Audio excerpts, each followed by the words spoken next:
Rain's been hammering Pittsburgh all week. Tonight it taps my window like a warning. I'm sitting here with a hot coffee, boots still on, because some habits don't retire when you do. 3 days ago, I walked into a salvage yard with a bad left knee and a German shepherd who watches the world like it's rigged. I bought a 57 Bel Air, everyone called scrap. Still runs, Duke. Because we'll I get her going recognize again. that look. The look of something left behind. Back in my garage, under one stubborn seat bolt stubborn son of a and gun. a layer Just of give rot. up. I found a thin strip of metal Finally, damn it. etched like a dog tag. Bring her home. No name, just a unit mark and Bring a her promise. Then a stranger knocked. Late 60s, pale eyes, hands that still remembered engines. Jack, it's Frank. And grief. I need to talk He to said you. the car belonged to a Marine who never made it back was to my the pride life and he joy, but promised. after all and these the years, moment it's the just too neighborhood painful. started whispering, I understand, the Frank. wrong I'm kind here of to help. attention started You hear that? listening. Because that message wasn't meant for me, but somehow Something's it out found there. me. And if I finish what he couldn't, I finally somebody see it. out there won't like They what left comes this. back with that car. So tell me, brothers, They want me to find them. where are you watching from tonight? If you've ever Almost there. carried a promise too heavy to speak out loud, stay with me. And if you want stories one more built on turn. grit, Dude, loyalty, stay back. Who's out and there? the kind of mercy that doesn't make noise, I've got something. hit Get subscribe. away from the door. Now, let's get into it. Cold rain brushed Pittsburgh's steel bridges, and the river wind carried the smell of rust, coffee, and old stories. Jack Miller walked like a man carrying two weights, one on his shoulders, the other in his left knee. The knee had been broken years ago, in a place he rarely named out loud, a place where sand could swallow sound, and a single wrong step could end a life. Now it made his stride stiff, deliberate. As if every sidewalk were a narrow ridgeline, he was in his early 60s, tall and broad through the chest, with a kind of build that didn't come from gym mirrors, but from lifting what needed lifting. His face was sharp-edged, square jaw, straight nose, a forehead slightly high, as if thought had pressed it upward over time. A neatly trimmed mustache and short beard framed his mouth. Silver threaded his temples like frost on wire. His eyes were dark brown, usually warm in the way a winter cabin is warm. Quietly, steadily. But when something felt wrong, those eyes turned hard and focused, like a sight line. He wore the same outfit almost every day, not out of laziness, but out of loyalty to routine. A red and black plaid flannel shirt, faded jeans, and low brown leather boots scuffed at the toes. In his world, clothes didn't need to impress. They needed to endure. At his side moved Duke, a 5-year-old German shepherd with a black saddle across his back and tan on his legs and face, like he'd been dipped in autumn and shadow. His ears stood upright, always collecting the world. His amber-brown eyes tracked motion the way Jack tracked exits. Quiet, constant, protective. Duke didn't bark for attention. He spoke in smaller languages. A pause, a lean, a shift of weight that meant, watch that. Not safe. Or simply, stay. People in Pittsburgh had 1,000 ways to mind their own business. But a man with a limp and a shepherd at his heel drew glances anyway. Some were curious. Some were wary. Jack didn't take it personally. In his mind, suspicion was just fear wearing a coat. The salvage yard sat on the edge of an industrial strip, a gravel lot surrounded by chain-link fencing and tired weeds that refused to die. A battered sign above the gate read, Rivet City Auto Salvage. The letters looked like they'd been punched out of metal and regret. Jack pushed through the gate. Gravel crunched under his boots in a rhythm that reminded him of marching, though he hated that his body still remembered things his heart wanted to forget. A man leaned against a shipping container near the office trailer, smoking like the cigarette owed him money. He was in his late 40s, short and stocky, with forearms thick as rolled hoses, and a belly that suggested too many late-night meals eaten standing up. His hair was thinning and cut close. his skin weathered with the reddish tint of someone who'd spent years under open sky. A dark hoodie hung off him like a second shadow. His eyes were pale, the kind that seemed to size up the world before deciding it wasn't worth trusting. That man was Rick Hanley, the yard's owner, gruff by habit, not cruelty. Life had taught him that softness got stolen. Rick flicked ash into a puddle. "You're early," he said. Not unfriendly, just surprised. Jack nodded once. Didn't want to waste daylight. Rick's gaze slid to Duke. "Your dog gonna bite me." Duke didn't react. He simply watched, calm as a sentry carved from wood. Jack answered, "Only if you give him a reason." Rick huffed a laugh through his nose, like it escaped by accident. "Fair." Jack had called the day before about an old classic Rick mentioned offhand to a friend at the diner. One of those half-true rumors that drifted around small neighborhoods like smoke. Jack hadn't been looking for a car. Not exactly. He'd been looking for something else. Something he couldn't name without it sounding foolish. A purpose. A project. A reason to wake up and not feel like the night had followed him into morning. Rick waved toward the back of the lot. "She's back there. I'll warn you, she's a heartbreaker." They walked between rows of wrecked sedans and dented trucks, their bodies stripped and stacked like bones. The rain turned everything slick and reflective, so the yard looked like a graveyard under glass. Jack kept his hands in his pockets. He didn't want Rick to see them trembling. Most days they didn't, but sometimes, when the wind changed, the past reached out with cold fingers. Duke stayed close to Jack's left side, the bad knee side, without being told. He matched Jack's pace like a shadow trained by love. At the far end of the yard, under a sagging tarp, sat the shape of something that used to be beautiful. Rick tugged the tarp back with a flourish that didn't fit the setting, like a magician revealing a sad trick. There it was, a 1957 Chevrolet Bel Air, or what remained of one. Rust bloomed across the body in reddish freckles and scabbed streaks. The chrome had dulled into a gray sadness. One headlight was missing.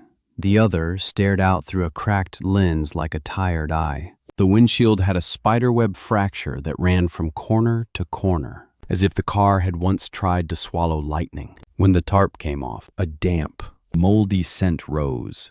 Old vinyl, wet metal, and the sour hush of abandonment. Rick said, "Told you." Junk. Other men would have laughed. Some would have taken a photo for a joke. Most would have turned away and saved their money for something sensible. Jack didn't laugh. He stared at the Bel Air the way he'd once stared at a damaged vehicle on a roadside, assessing what could still be saved, what had to be mourned. To Jack, machines weren't dead when they stopped moving. They were dead when no one believed in them anymore. He stepped closer. His knee protested, but he ignored it. Duke moved too, nose low, sniffing the air. Then the tires. Then the open seam where the trunk didn't quite close. He paused, ears forward, not alarmed, interested. Jack reached out and laid his palm on the hood. The metal was cold, wet, rough under his skin. For a moment, he felt something almost like recognition, a strange and irrational kinship that made his throat tighten. He saw himself in that car,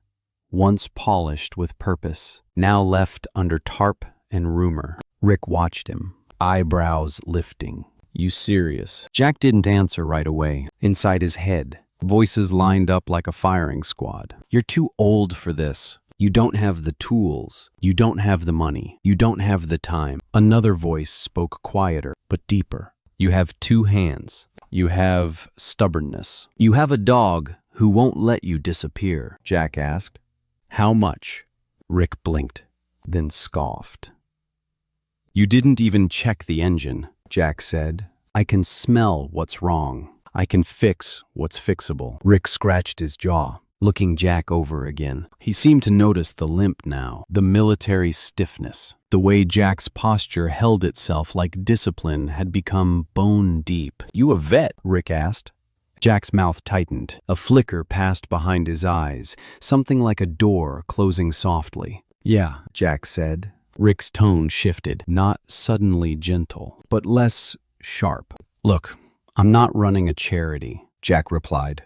I'm not asking for one. They negotiated under the rain while Duke stood beside the Bel Air like he'd already claimed it. Rick named a price. Jack countered with a number that came from a hard truth. He'd sold most of what he owned that wasn't necessary to survive. A second-hand television, a set of fishing gear he never used, a toolbox he'd inherited, painful to let go of. But pain was something he knew how to carry. Rick finally spat to the side and said, "All right, you're either brave or stupid." Jack's lips twitched, almost a smile. "I've been called worse."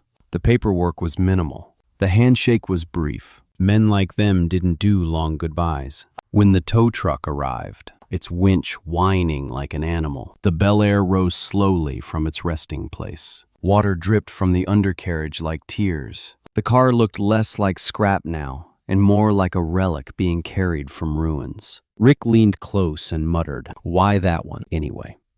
Jack looked at the Bel Air, then at Duke. "Because," Jack said quietly, "some things don't get to be left behind twice."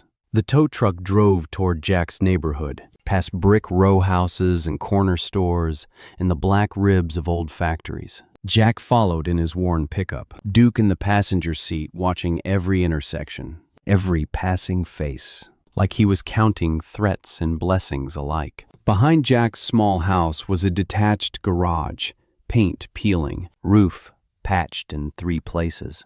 The door stubborn and loud. It wasn't much, but it was shelter. It was a cave. It was a place where a man could try to rebuild something without the world watching too closely. When the Bel Air rolled off the flatbed and into the garage, the space seemed to change. The air thickened, as if the garage had been waiting to be useful again. Jack stood there for a long moment, rainwater dripping from his flannel sleeves. He listened to the fading sound of the tow truck leaving, like the last rumble of thunder. Duke stepped inside, sniffed the floor, then sat near the car with a calmness that felt like a vow. Jack walked to the front of the Bel Air and placed his hand on the hood again. His voice, when it came, was almost swallowed by the quiet. "You and me," he whispered. "We're not finished." And somewhere in that damp garage, between rust and silence and the steady presence of a dog who never needed to bark, something old inside Jack shifted, as if a dormant engine had just remembered the shape of ignition. The old garage, the old radio, and a vow no one witnessed. Night settled over Pittsburgh like a heavy coat, stitched from drizzle and streetlight glow. In the small garage behind Jack Miller's house, the air smelled of wet metal and yesterday's dust. A single bulb hung from a fraying cord, casting a cone of yellow light that made shadows look like they had edges. The Bel Air sat in the center like a sleeping animal, still scarred, still silent, but no longer abandoned. Jack stood with his shoulders squared, as if a salute lived in his spine, even when no one asked for it. The red and black plaid flannel clung damply at his cuffs. His faded jeans had new stains now, grease, grime. The honest ink of work. He flexed his fingers once, then twice, feeling the familiar ache in his joints. His left knee throbbed in a slow pulse, the kind of pain that didn't shout but never left. He didn't curse at it. He treated it the way he treated most suffering, like weather. You acknowledged it, then kept moving. The radio on the workbench crackled to life with an old country station. Between songs, static hissed like the sea against rocks. Jack kept it on for the same reason some people kept a porch light on, not because they needed it, but because silence could get too loud. Duke padded in behind him, nails tapping softly on concrete. The German shepherd's black saddle glinted faintly under the bulb. His tan legs moved with controlled grace. He circled the car once, slow and methodical, nose working like a detective's mind. Then he sat near Jack's left side, always that side. Eyes lifted, ears forward, calm as a guard at a gate. Jack opened the driver's door, The hinge groaned like a tired man rising from a chair. Inside, the cabin smelled of damp vinyl and time. He leaned in, bracing himself with one hand, and started removing the front seat bolts with a socket wrench. Metal resisted. Rust had turned simple screws into stubborn prayers. Jack's jaw tightened. He breathed out through his nose, slow and steady, the way he'd once been taught to breathe when adrenaline tried to hijack the mind. In the war, panic got people killed. Here, it only stole patience. But Jack had learned long ago that panic was a thief either way. He worked in rhythm. Wrench, pull, pause. Wrench, pull, pause.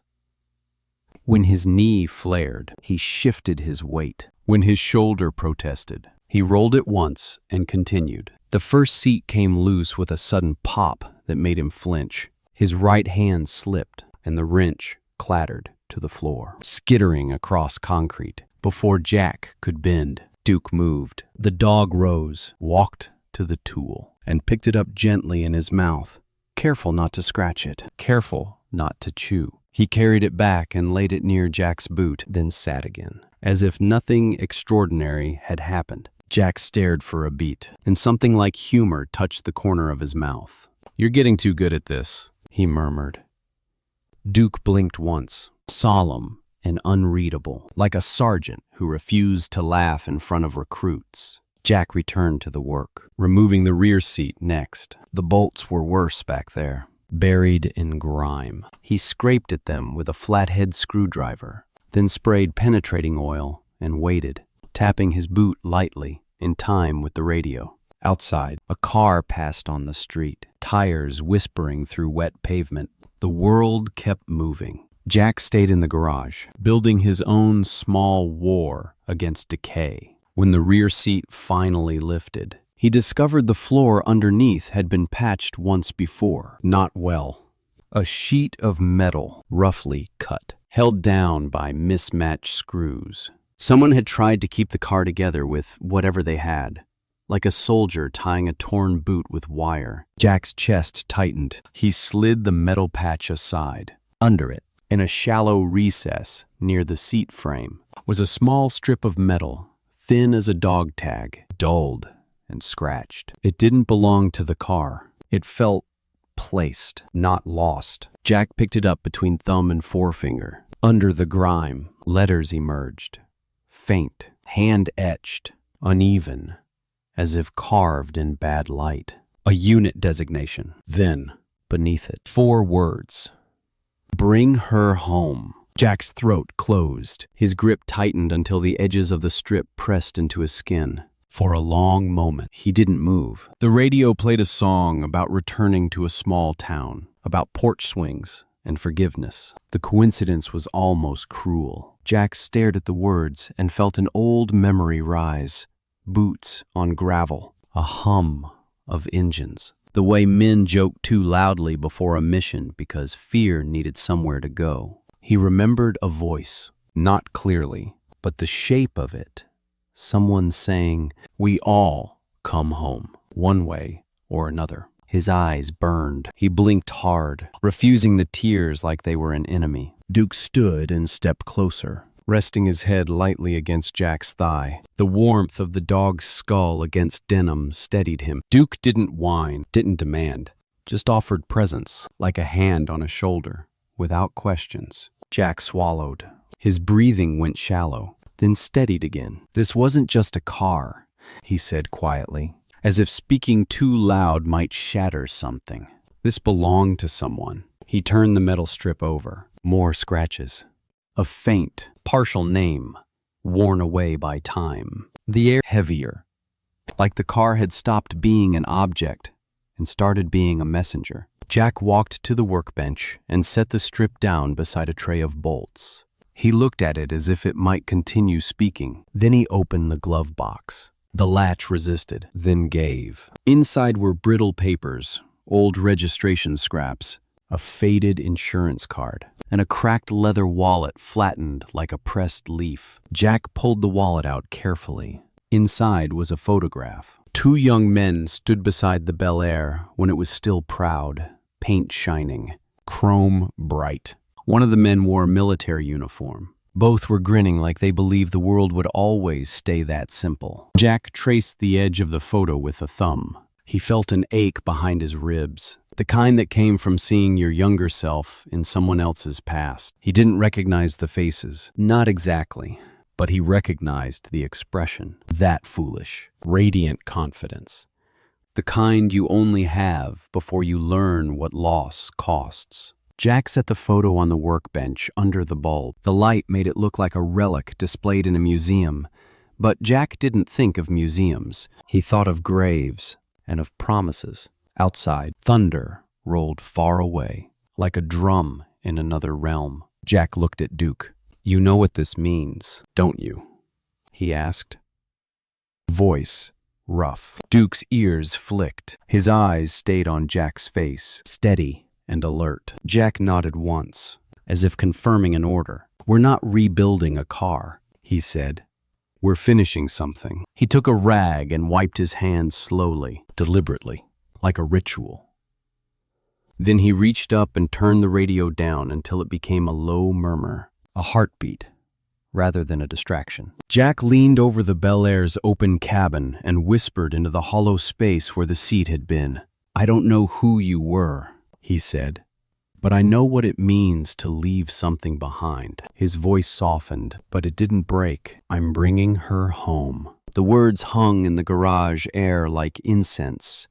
Simple, stubborn, sacred. Duke sat again beside Jack's bad knee. Sentinel, dash, still. And in that small pool of yellow light, the vow took root, quiet as a seed, heavy as a flag folded tight. The stranger at the door, the grease-soaked notebook, and a design buried by time. The third night after the Bel Air arrived, the rain finally stopped, but the cold stayed behind, like a guest who refused to leave. Jack worked with the garage door cracked open just enough to let the fumes drift out, the yellow bulb above him haloing the car's rust the way candlelight halos an old altar. Duke lay near the threshold, ears up, eyes half-lidded but listening to everything.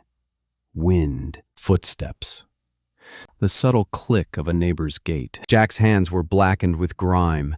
His left knee complained every time he knelt, and his jaw tightened each time he rose. But he kept moving anyway, slow as a vow, steady as a drumbeat. He'd just pulled the brittle wiring harness from behind the dash when Duke's head lifted sharply. Not a bark, never a bark unless it mattered, but a shift. A stillness that turned the air in the garage into a held breath. 3 knocks landed on the side door. Not frantic, not polite. Measured, like someone who had learned to knock in a world where doors sometimes opened to danger. Jack froze. His mind did what it always did. Scanned exits.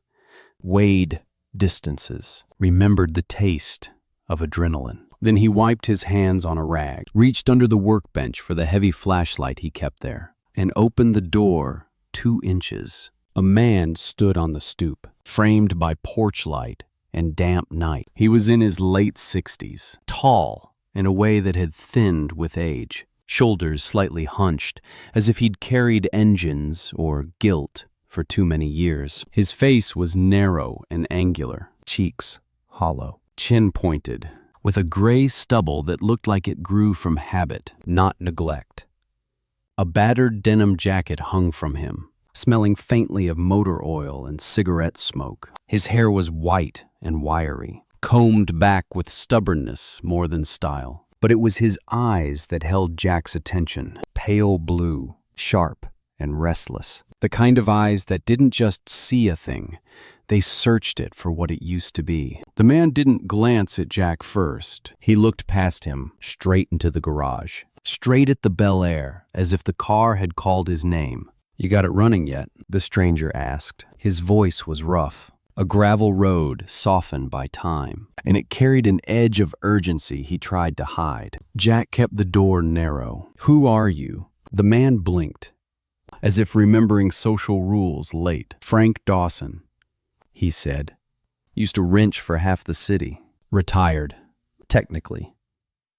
But machines don't care about retirement. Duke rose behind Jack, silent and tall, filling the gap with calm authority. Frank's gaze flicked to the dog, then back to Jack with a quick assessment, respectful, not fearful. "You the one who bought her from Hanley?" Frank asked.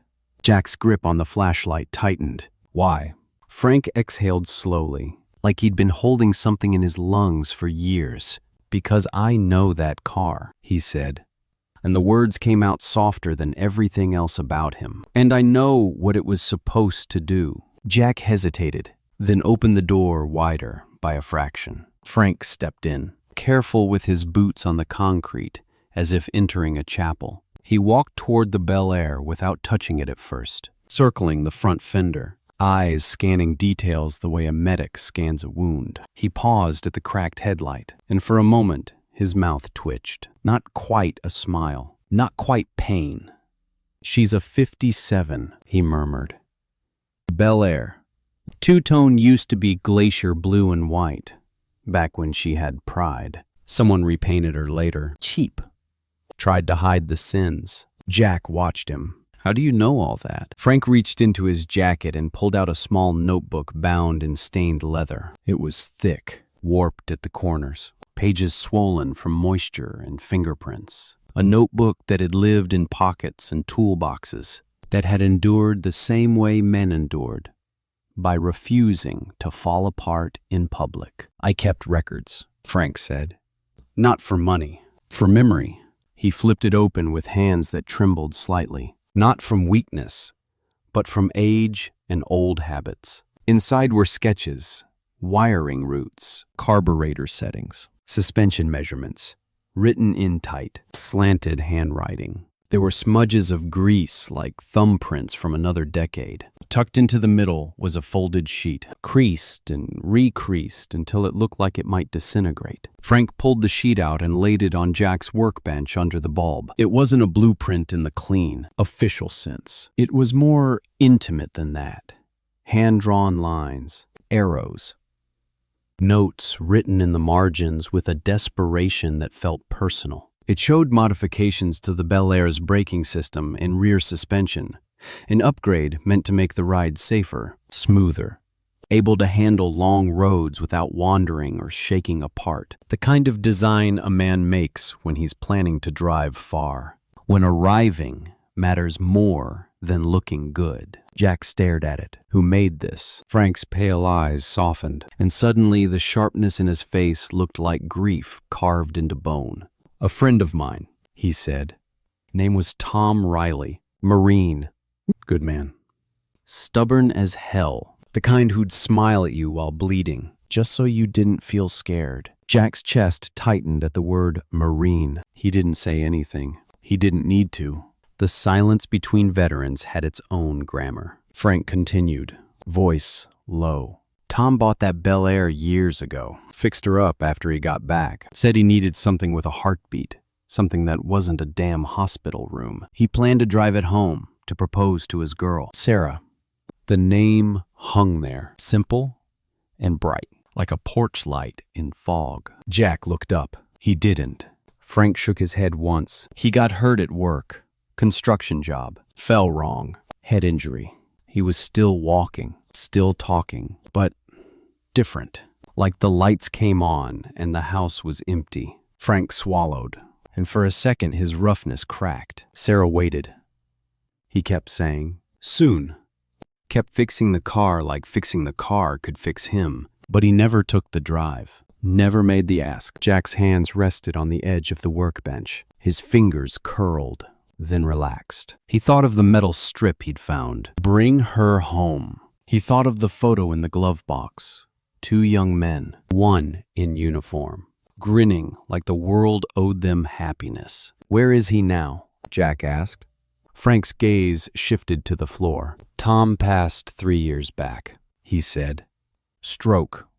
Fast. Cruel." Sarah moved away after the funeral. Couldn't stand the street they shared. And the car, Frank lifted his shoulders in a small shrug. The car got sold. Ended up at Hanley's yard when the guy who bought it realized love doesn't come with instructions. Jack stared at the Bel Air. The garage felt smaller, as if the walls had leaned in to listen. He had come here thinking he was buying a project, a distraction, a way to fill the hours. Instead, he'd bought a story that never got its ending. Frank tapped the folded design on the bench. Tom never finished these upgrades, he said.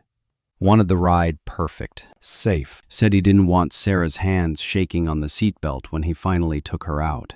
You got the skill to do it. Jack didn't answer immediately. He felt the familiar resistance inside himself, the part that hated hope because hope could be stolen. But Duke stepped closer and sat at his left side, pressing warm shoulder against Jack's bad knee like a reminder. You're not doing this alone. Jack looked at Frank. Why bring this to me? Frank's pale eyes met Jack's dark ones, and something passed between them. Two men shaped by different battles, both tired of unfinished things. Because you bought her, Frank said. And because I saw you in the yard. The limp, the posture, the quiet. His voice softened. You looked like someone who understands what it means to come back and still feel left behind. Jack's throat tightened again. He hated being seen. Yet part of him, some small, starved part, felt relief. He picked up the grease-soaked notebook carefully, as if it were fragile. The pages smelled like old garages and late nights and promises made to the dark. I don't know, Sarah, Jack said. Frank nodded. You don't have to, he replied. Just finish what Tom couldn't. Bring the car back to what it was meant to be. Jack looked at the Bel Air, then down at his own hands. Hands that had once carried a rifle and now held a pencil-thin strip of hope. He set the notebook on the bench beside the metal strip. Then, without drama, without speeches, he extended his hand to Frank. All right, Jack said. We finish it. Frank's grip was calloused, firm. Surprised by emotion, he cleared his throat, as if ashamed of the wet shine that threatened his eyes. Good, he muttered.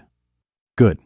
Duke exhaled softly, as if the decision had unclinched something in the room. And in the quiet garage, under one flickering bulb, the Bel Air stopped being a wreck to resurrect and became what it had always been beneath the rust. A vehicle for returning, if not to a place, then to a promise.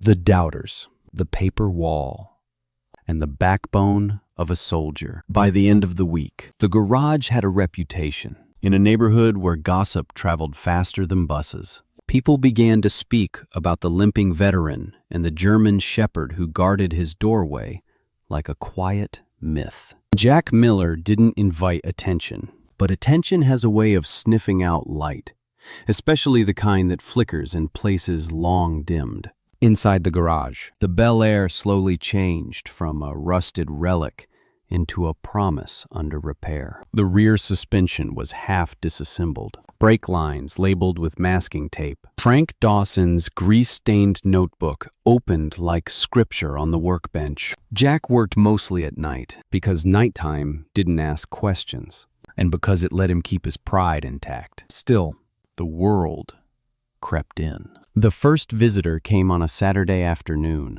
when the sky was pale and cold but dry. A woman stepped onto Jack's driveway with a soup pot cradled in both hands as if it were precious cargo. She introduced herself without flourish, Mary Caldwell, and her voice carried the warm, blunt cadence of someone who had spent a lifetime talking to hungry people. Mary was in her late 50s, medium height, with sturdy hips and strong arms from hauling trays and wiping tables. Her skin was fair but weathered at the cheeks, and her hair, salt and pepper, thick, and tied in a loose bun, escaped in strands that framed a face built for kindness and for calling nonsense when she smelled it. She wore a diner apron over jeans and a sweater, the apron stained with honest work, and her eyes were sharp in a gentle way, the way a grandmother's eyes can be both welcoming and impossible to fool. "I run Caldwell's Diner on Liberty Avenue," she said. nodding toward the garage, as if she already knew the story. Frank says you've been feeding that car more than you've been feeding yourself. Jack opened his mouth to refuse out of habit, but Mary stepped forward and set the pot on a folding chair, like she'd already won. Don't argue, she added, the corners of her mouth lifting. I've outstubborned men bigger than you, sweetheart. Duke approached Mary, sniffed once, then sat. Calm and approving. Mary glanced down at him and softened. Well, aren't you a handsome officer? She murmured, then looked up at Jack. See, even he says you're taking the soup. Jack took it because it was easier than fighting, and because something in him, something old and tired, recognized that accepting kindness wasn't weakness. It was logistics, survival. In war, you didn't refuse water because you didn't want to owe someone. You drank, and you kept moving. After Mary, others followed, not in a parade, but in a trickle that became a stream. A man named Earl Patterson stopped by with a cardboard box of fasteners and clamps. Earl was a wiry, stoop-shouldered black man in his 70s, with hands like knotted rope, and a soft-spoken manner that suggested he'd learned patience through hard decades. He ran a small scrap and hardware shop and wore thick glasses that magnified eyes filled with practical curiosity. He didn't talk much, just set the box down and said, "Figured you'd need these. Don't make me regret it." Jack thanked him. Earl nodded once, as if gratitude was a transaction he didn't want to overprice. Two older welders arrived the next evening. Retired union guys with gray beards and work jackets that smelled faintly of metal and cigarettes. One was loud and jokey, the other quiet and watchful. They offered to help reinforce a bracket Jack was fabricating for the upgraded suspension. Jack didn't ask their names twice. He wrote them down on a piece of cardboard and taped it to the wall, because remembering people felt like a kind of respect. And then the teenagers came, which surprised him most. A small group of high school girls appeared at the end of his driveway like curious birds, hovering on the edge of bravery. They wore puffy jackets and carried notebooks, their cheeks pink from the cold. The boldest introduced herself as Lily Tran, 16, petite, with straight black hair tucked behind her ears, and bright eyes that didn't apologize for wanting to learn. The others clustered behind her, wide-eyed, whispering, glancing from the Bel Air to Jack's limp and back again, as if trying to fit the image into their expectations. "My science teacher said you're rebuilding a 57, Lily said. Is that true? Jack almost laughed, because the idea of a teacher talking about him felt absurd. He was not a lesson. He was a man trying to keep his hands busy so his mind didn't chew itself raw. Still, he saw something in their faces. Hunger for possibility. And it reminded him of recruits before their first jump, before the world taught them caution. "It's true," he said, "but you don't learn anything by watching from the driveway."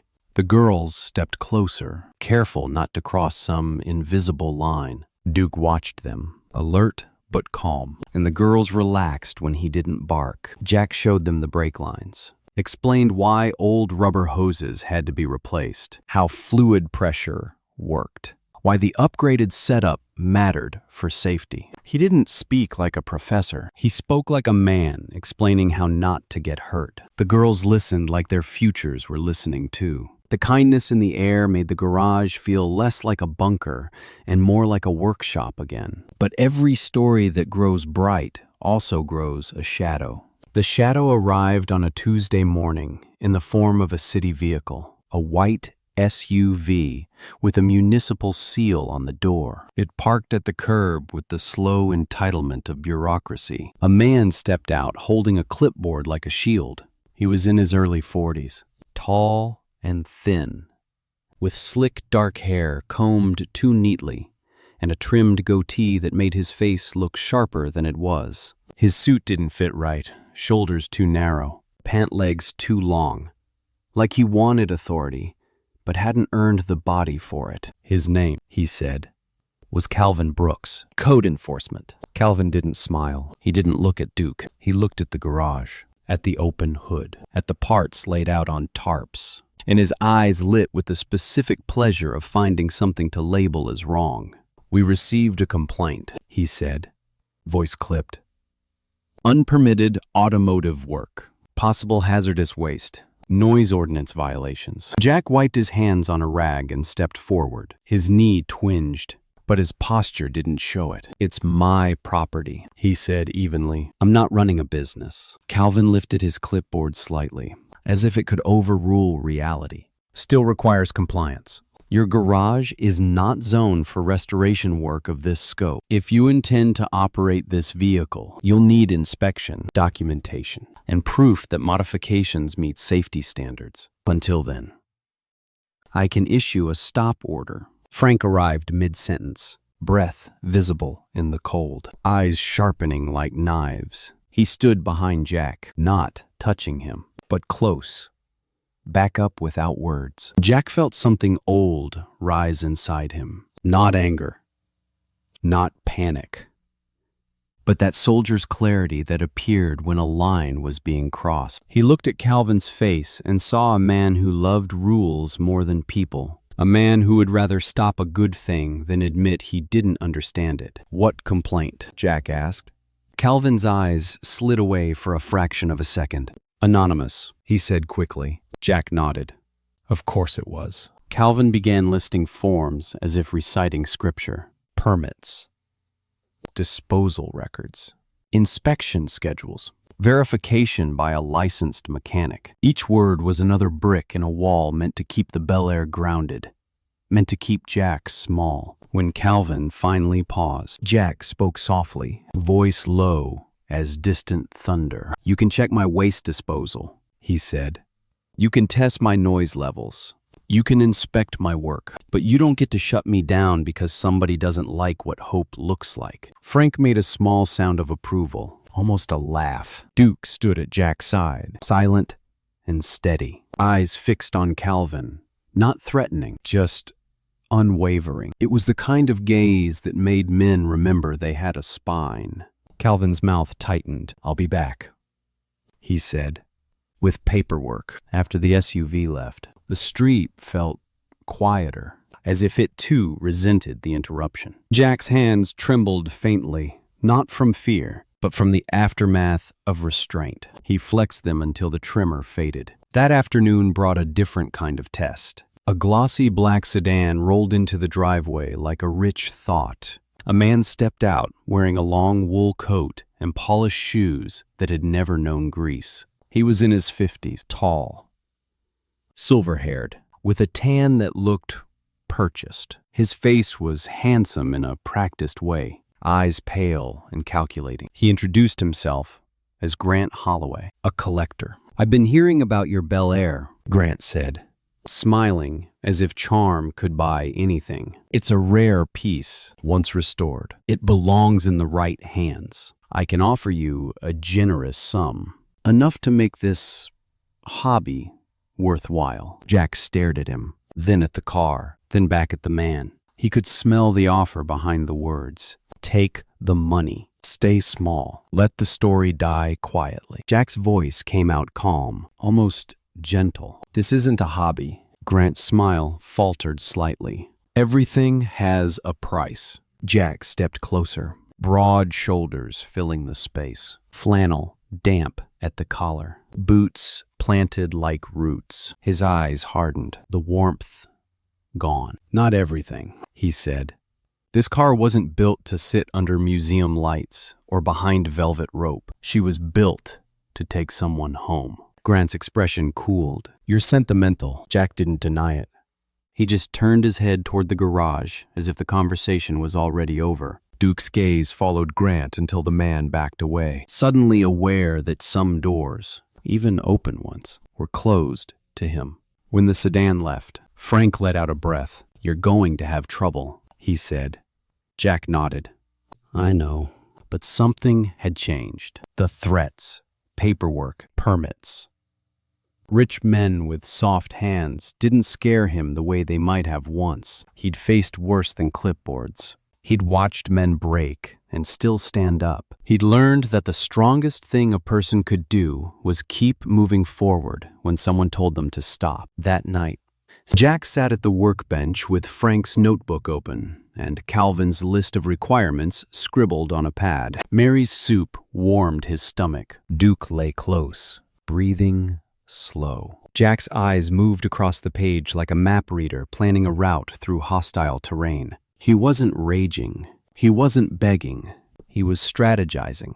"You want me to stop," he murmured to the empty garage, thinking of the anonymous complaint, thinking of Calvin's smug certainty, thinking of Grant's shiny greed. But you picked the wrong man. He reached for his phone and began making calls, first to a local mechanic he'd heard about, then to a veteran buddy who knew someone in inspections, then to a community legal aid office. Each call was a step. Each step was a refusal to be pushed back into silence. Duke lifted his head once, as if hearing the resolve in Jack's voice, then settled again. Outside, Pittsburgh's night lights shimmered on wet pavement. Inside, the Bel Air waited, half open, half unmade, like a heart in surgery. And Jack, soldier still, even in flannel, kept going. The first roar, and the drive that mended what war left torn.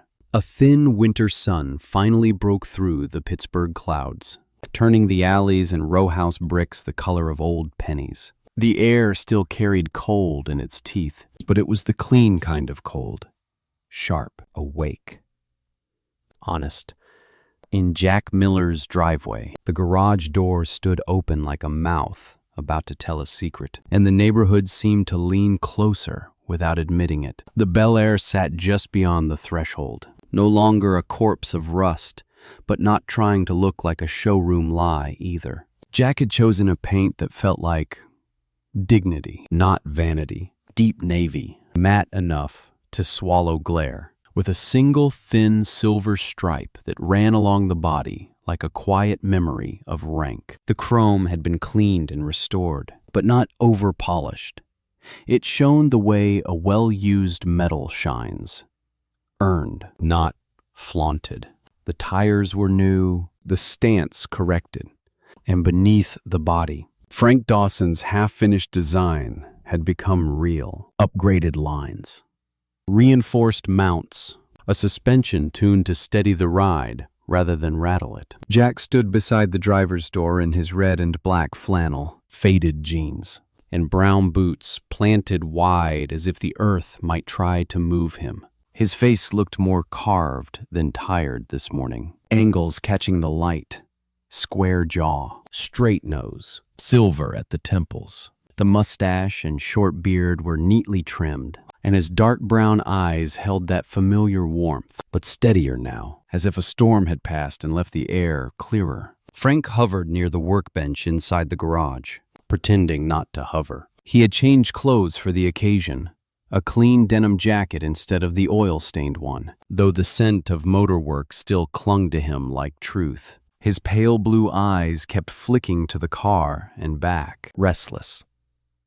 as if he expected time to snatch the moment away. Duke sat just inside the garage doorway, black and tan coat bright in the winter light, ears upright, amber eyes scanning the street. He didn't look excited. He looked prepared. That was Duke's gift. He treated joy the way he treated danger, something worth watching carefully. Mary Caldwell arrived first, clomping up the sidewalk with a thermos in one hand and a paper bag in the other. Her sturdy frame wrapped in a thick coat that couldn't hide her diner confidence. Her salt and pepper hair was tied back, cheeks pink from the cold, eyes sharp with satisfaction. "Coffee," she announced, as if the neighborhood had voted her in as official supplier of courage.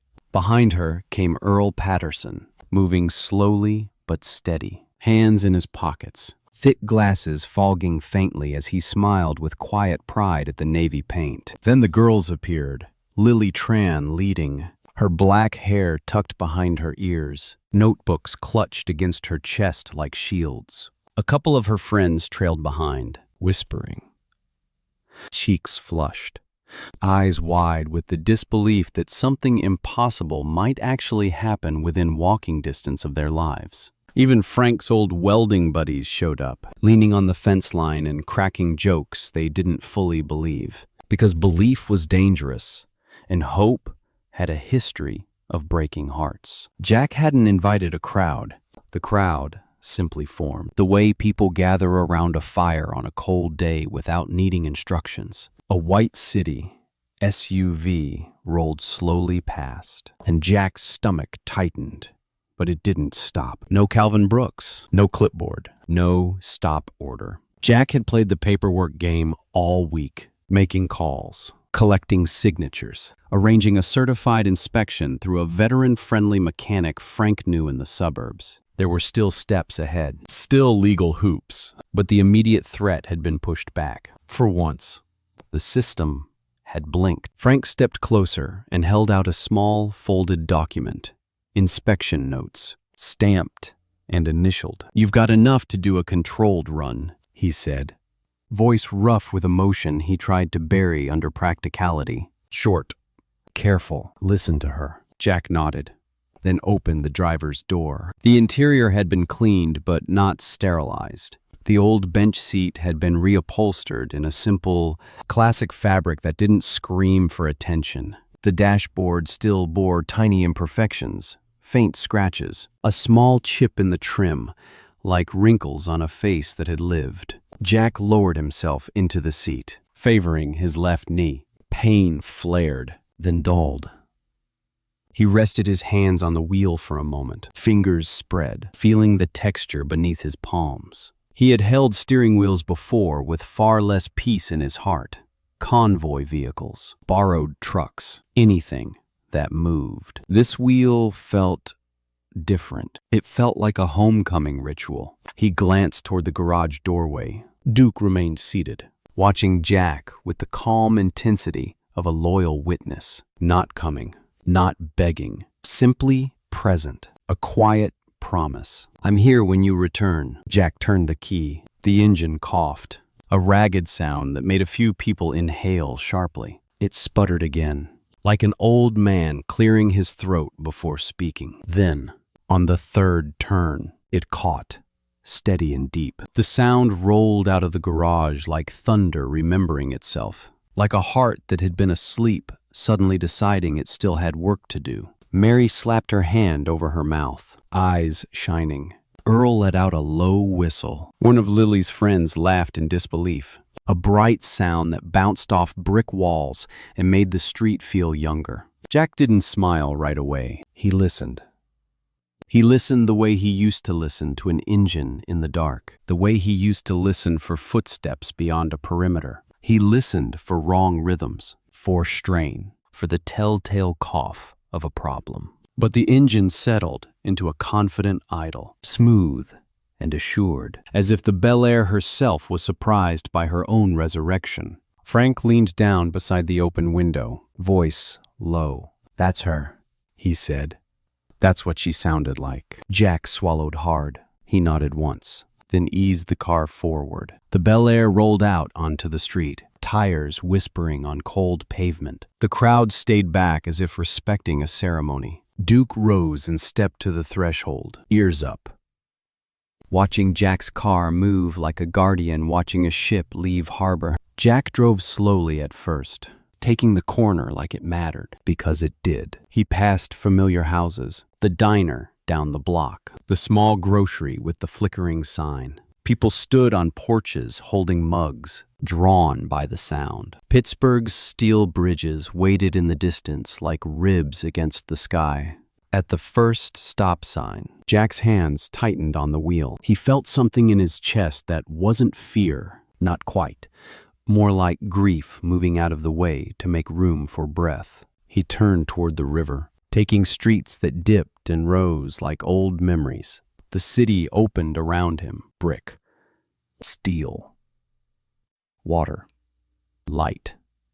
The Bel Air suspension held steady over patched asphalt, the ride smoother than it had any right to be. Each block felt like proof that second chances weren't just stories you told children. They were mechanical, real, built bolt by bolt. Frank's coordinates led him to an overlook, one of Pittsburgh's quiet heights, where the city spread below like a constellation caught in a bowl of hills. Jack pulled into a small gravel turnout and shut the engine off. The sudden silence rang in his ears. He sat for a moment, breathing, eyes fixed on the skyline. Then he reached into the glove box to check the papers again. Inspection sheet, temporary tags, the small stack of documentation that had kept Calvin's clipboard at bay. His fingers brushed something lodged deep in the back corner, a folded envelope, yellowed, edges brittle, as if it had been waiting decades for a hand brave enough to find it. The paper smelled faintly of old leather and dust.